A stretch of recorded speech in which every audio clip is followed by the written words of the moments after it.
Hello there friends, and welcome back to my channel. Today I have video number 2 of making page kits from paper scraps. If you missed the last one, I'll try to make sure to either link it at the end or also in the description box below.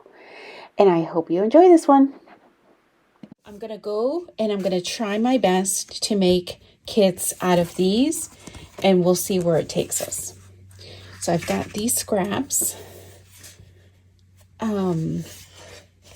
know it doesn't look like it, but I use this and then I flipped one of my papers over and I kind of liked how they look together.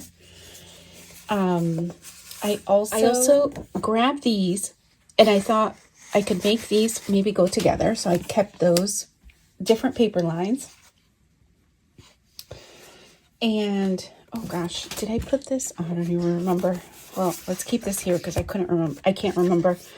I also found this is like a really sturdy, I think it's meant for like traveler's notebooks, but I don't dabble in traveler's notebooks. So I have these pieces of paper. This is like a navy blue, you can see.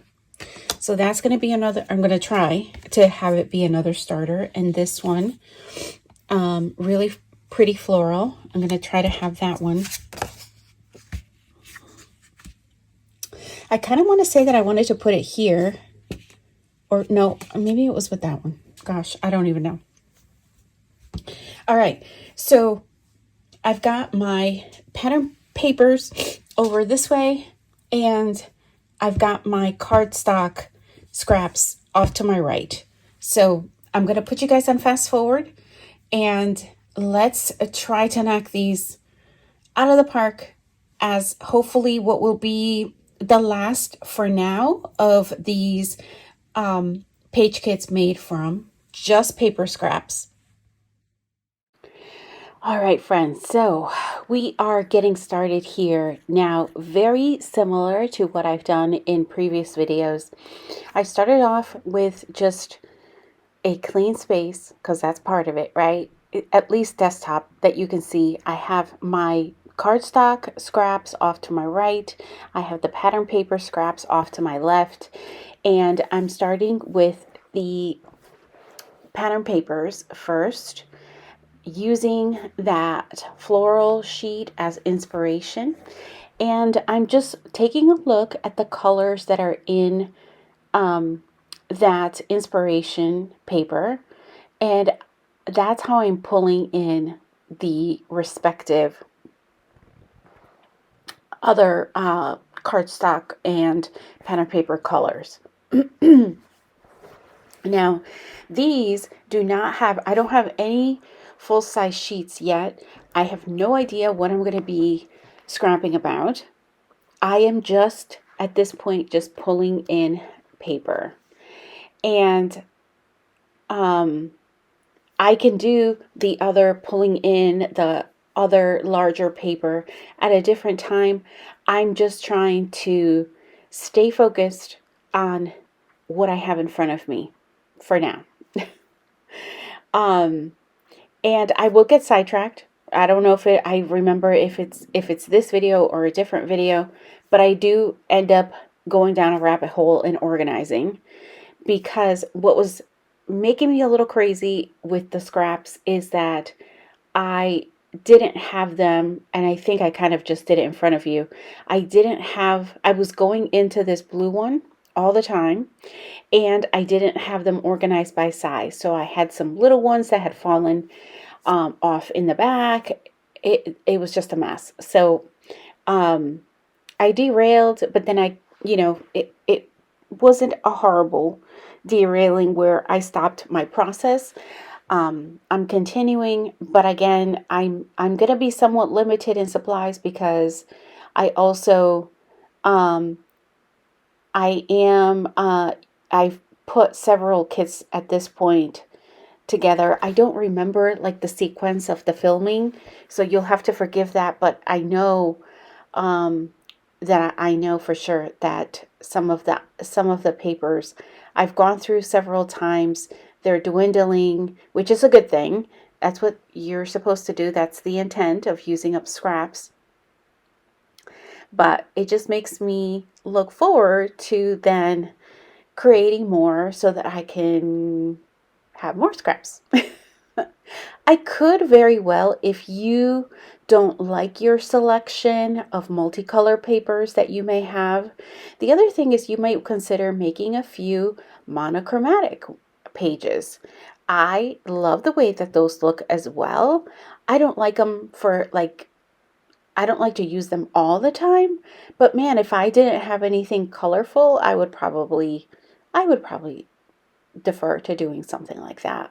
And I know these two, the two first papers there, I know that I'm looking at them on the camera and I'm like, oh, why did you put those together?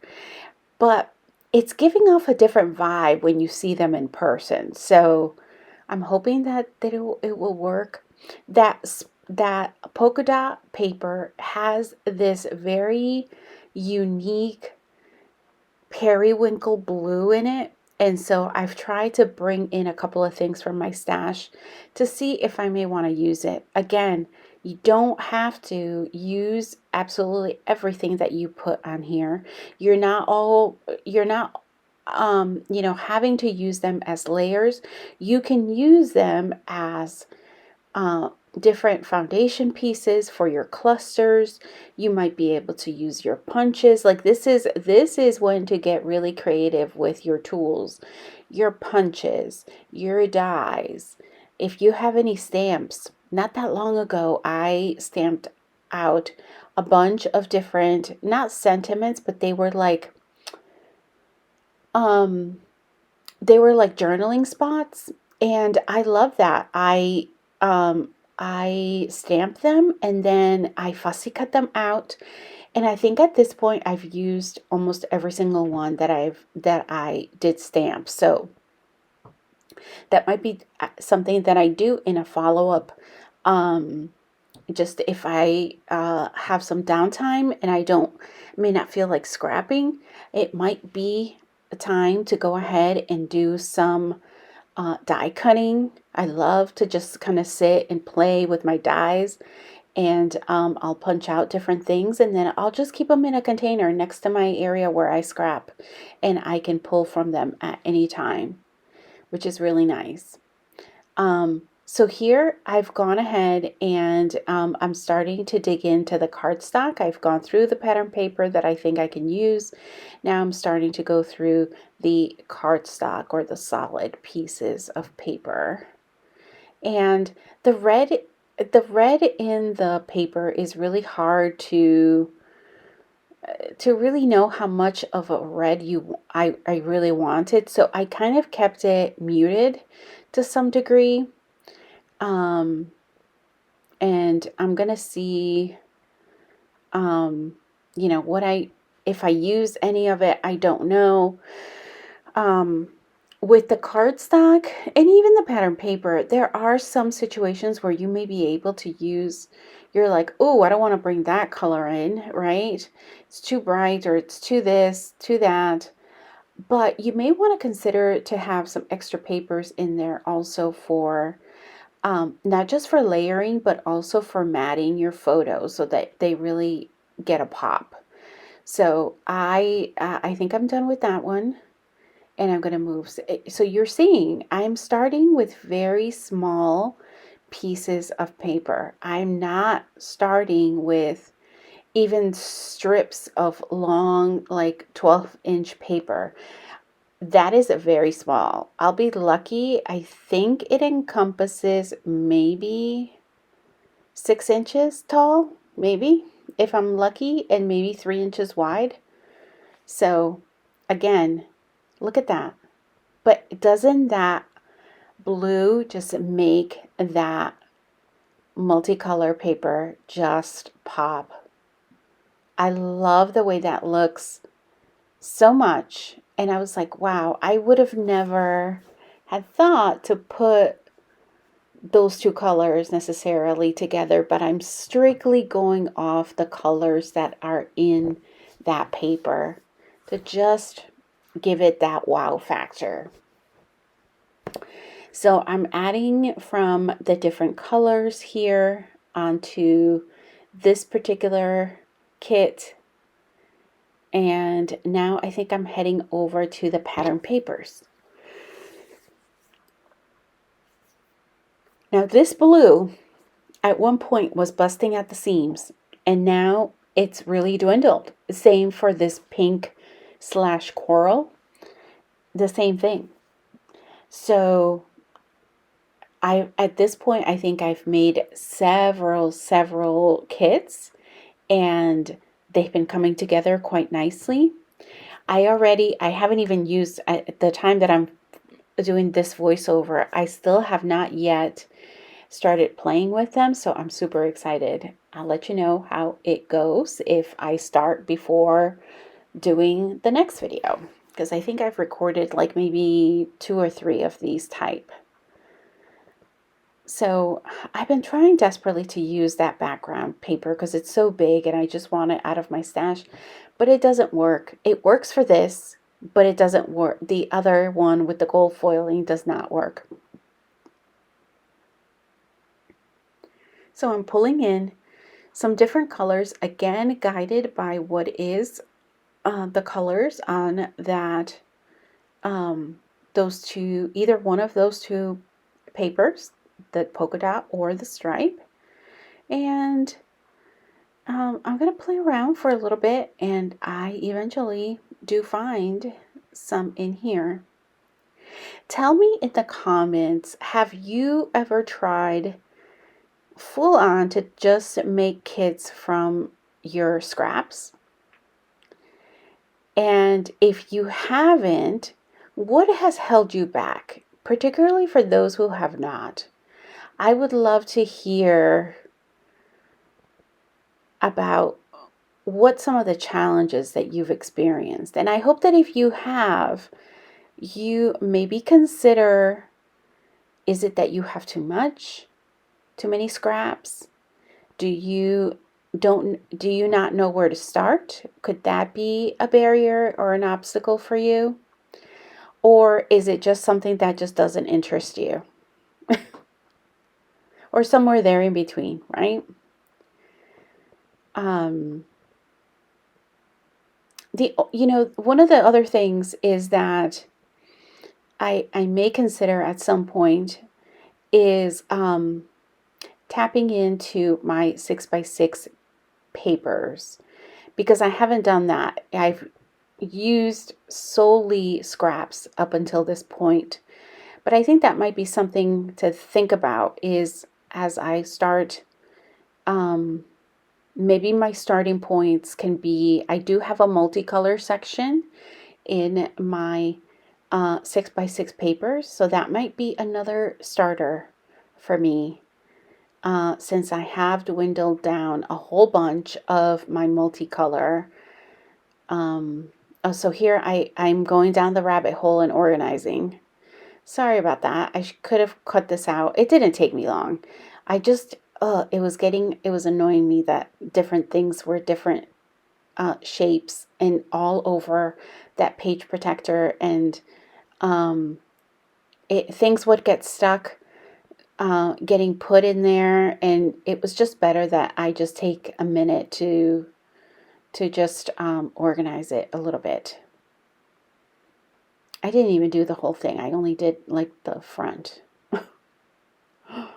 because that's where things were getting stuck a little bit.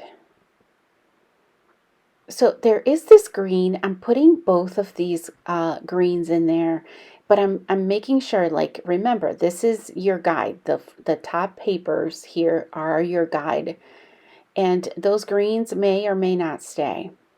So I'm moving on to the next piece of paper. I have played with this one before. I did like a band type layout with this, which is why I have the 6x12 left over. It is a thin paper and it is one-sided, so it doesn't have a B-side. But I could just imagine, right, it be part of like a collection, and it would definitely be characterized by these light pink and corally type colors. So that is what I'm trying to pull in here. I hope that if it has ever crossed your mind that this might be, maybe you don't do as many kits as I do, but maybe you consider maybe doing a handful of them and seeing how you like playing with them. Like I said, I enjoy um, creating with scraps, probably a whole lot more than cutting into um, brand new paper. I always get a lot of reservations about cutting into a paper for the first time. Once I commit, I commit. But man, I toss around the idea of like, what if what if I could use it for this, or what if I could use it for that? Let me see what inspiration is online. So I may want to scrap lift somebody if they've done like a beautiful layout with it. I don't want to find the scrap lift after I've already created or cut into the paper, if then I'm not going to be able to scrap lift. All of these weird thoughts go into my head. All right.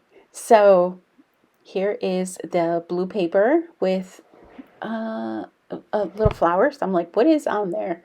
Little flowers. And I have those two 3x4 cut aparts.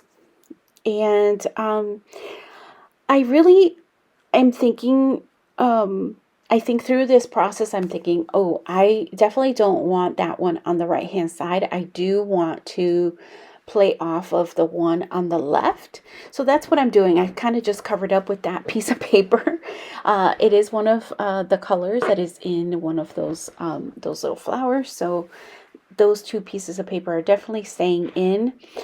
The other reason I like to bring in the 3x4 cards, or I don't mind them, I don't mind putting them in my scrap, is because particularly if the design on the card does not go all the way up to the top or the sides, then I can very easily use that for matting photos, for placing a mat there to be able to do my journaling, any kind of pop of color that might be able to help. Like, I'm not against bringing it in. I think it's a little bit harder to do if you have a really busy card that may have writing everywhere.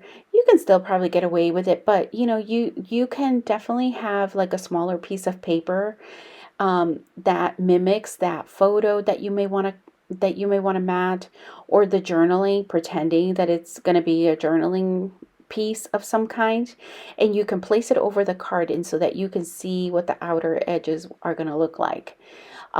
You can even consider fussy cutting whatever might be in the middle of those cards. They may be something that complement your particular layout, or if it's just a generic title, you may consider fussy cutting them instead of kind of doing away with them and not considering them. That's kind of what I'm saying with this picture. The green might not work, but the floral might work just fine. So I'm going to throw it in here. I love all those different pops of color that are reflecting off of that navy. They're just popping, right? When you have that navy color in there, I think it lends itself to be able to pop. And that is all of the scraps for that particular one. I think I just have this last one, and I struggled with this one. This was an illustrated faith piece of paper. I can tell you, and I just kind of motioned there that this was in large, it was large scraps, and I decided to cut them down. I decided to use those again for frames. I may not be able to use the sentiments, but the florals, I am going to fussy cut them separately. And I have those strips on the side to the left and the right. They're going to probably stay in here, but if I don't use them, I don't use them. It's fine. I'm thinking about adding, I had originally taken that pink floral and that little pink stripe. I had taken it out, but I'm going to put it in. I'm throwing this other scrap in there. Again, building up my kit as much as I can, knowing that I may not even, use it all. It's okay. It's all right.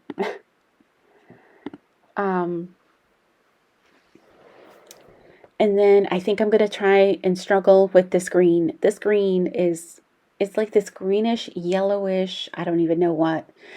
And Have I tried looking in there? Maybe I haven't. It was really tough to match. For sure. Did I give up? Where did I go? Oh, I was struggling with this piece of green and it didn't even match, I don't think. So now I'm in the blues. I'm in like the lighter blues, the turquoises. And because I've organized this, I'm like, ooh, I know I can flip through this a little bit easier. Again, I can banner some of these things. I can fishtail. I can punch out tags. I can punch out labels. I can, whatever tools that you have, man, let them shine with these particular layouts. If you're joining me here, if you're going to be taking part, this is the time. This is the time. If you're not working off of collections, it's the perfect time to let your tool shine. All right. So take a look at that. This has more than enough paper. It has a variety of the ones that are in that stripe paper. So I think I'm good. I think I'm good. Now here I'm going to bring all of the rest of them in so you can kind of take a look. My pattern paper, excuse the pattern paper, it's kind of invading my personal space at the moment, but you get the gist. I just want to take the time to thank you all for sticking with me, and I hope you've enjoyed this video. It's goodbye for now, until next time.